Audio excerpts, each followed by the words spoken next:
back. So glad you could join me for another video. Today we have quarterback rankings. For those in 2 quarterback and Superflex leagues, I am going 25 deep so that you can get all the information you need to make the best decisions to crush your opponents in week 3. That is the goal. Before we get into that, I would greatly appreciate a like on this video. It helps me out a ton. If you also would not mind subscribing to the channel, I am on my way to my first 500 subscribers, and you can be a part of that by clicking that button down below. Drop any questions you have or comments about the work that I am doing. I will answer every single one. So let's hop into quarterback rankings.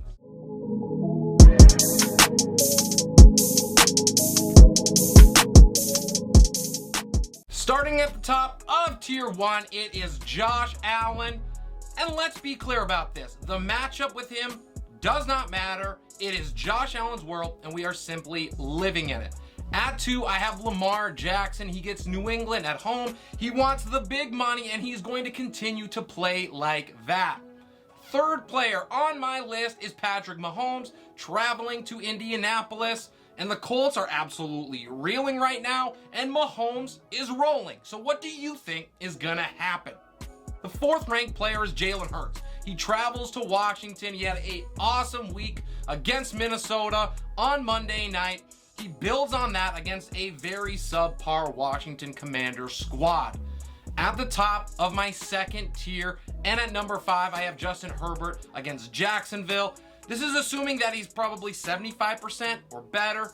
If that's the case, you're starting him and you are not thinking twice. To 6, it is Joe Burrow against the Jets.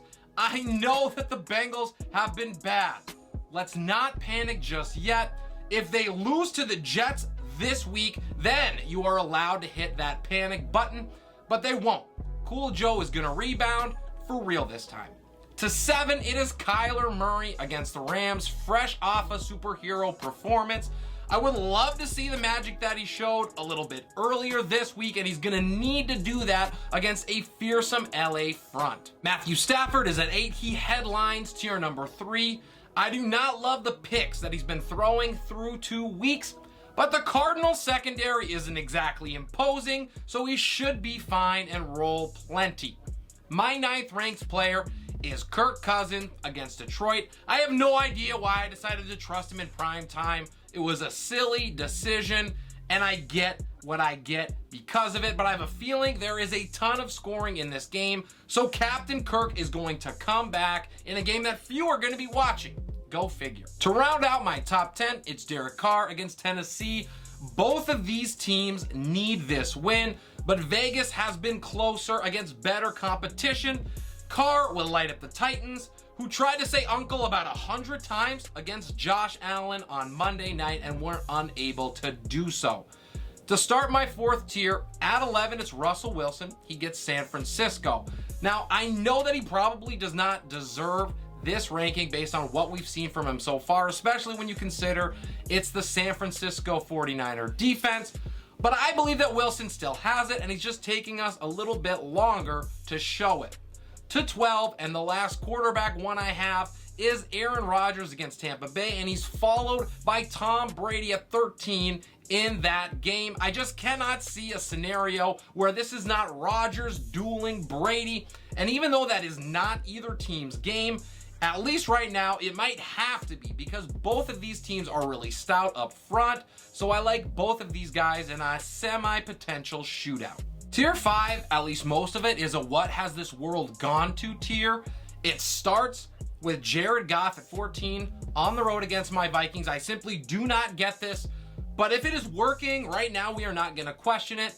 Goff was a QB5 last week. He has 6 touchdowns and a single pick on the year, and the Vikings just allowed Jalen Hurts to look like Justin Herbert, throwing it all over the field. I think Goff is fine. He has another good performance here.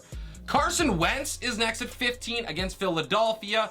It seems awfully low for a quarterback who has 2 top 3 performances. Yes, that is a fact.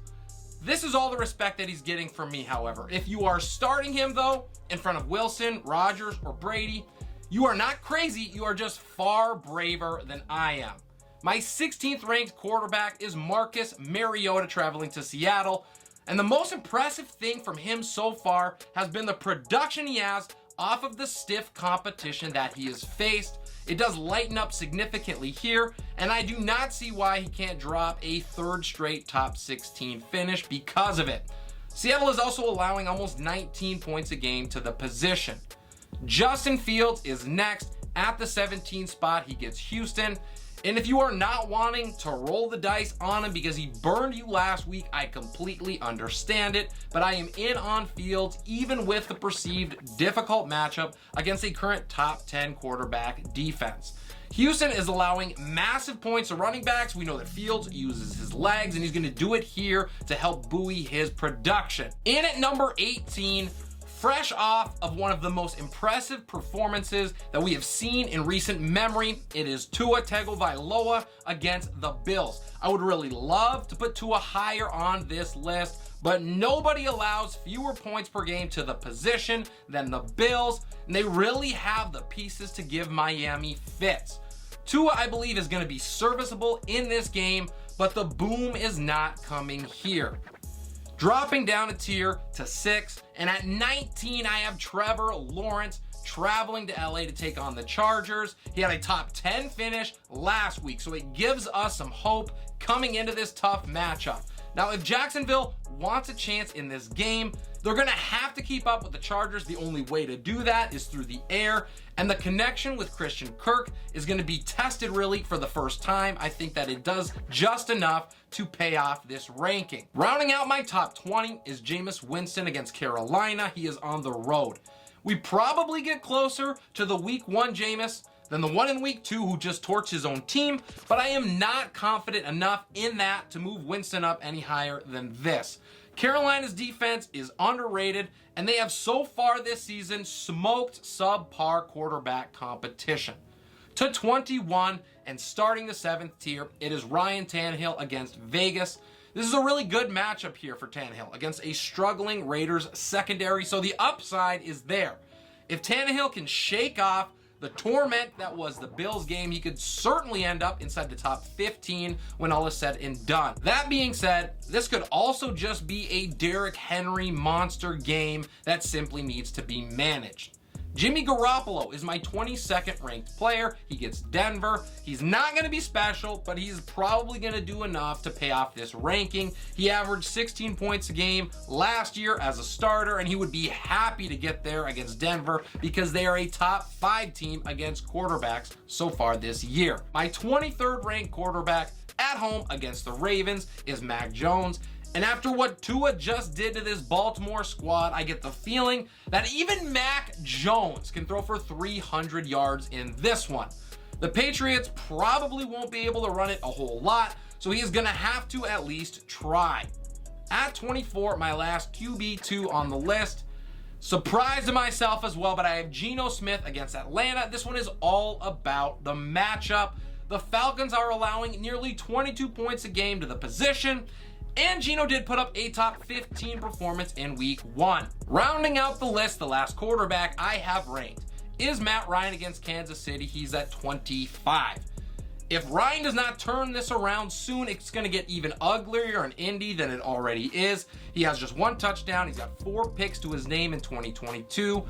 So it is a good time for him to turn it around. The Chiefs are going to win this game, but if the Colts want to at least try to catch up, it's going to have to be through the air. Ryan is going to do at least a little bit of damage, and he's a consideration if you got nobody else. With quarterbacks complete, let's move on to kickers. At 1, it starts with Justin Tucker against New England on the road.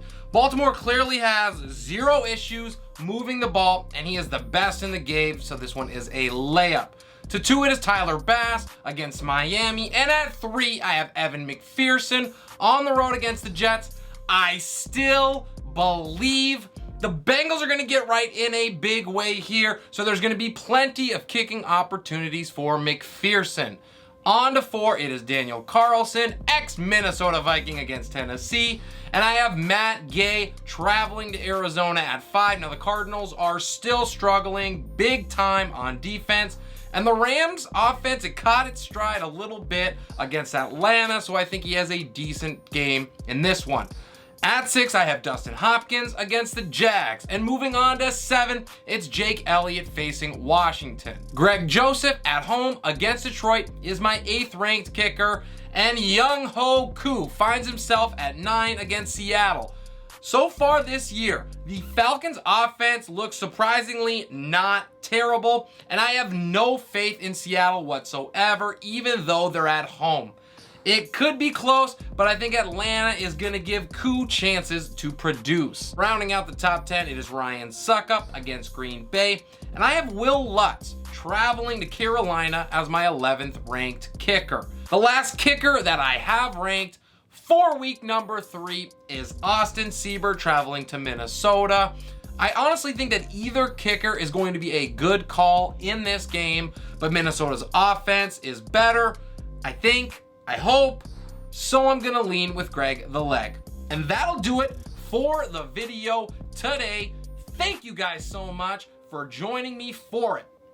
If you have any questions, if you have any comments on my rankings, whether you agree or disagree, it matters little to me. Drop it down below. I love the engagement. It is why I do this. Keep an eye out for all of the great content that Relentless Press is going to be dropping week in and week out. We're doing Monday to Saturday. Something is popping up on the channel, so smash that subscribe button so you do not miss a thing. This is Relentless Press.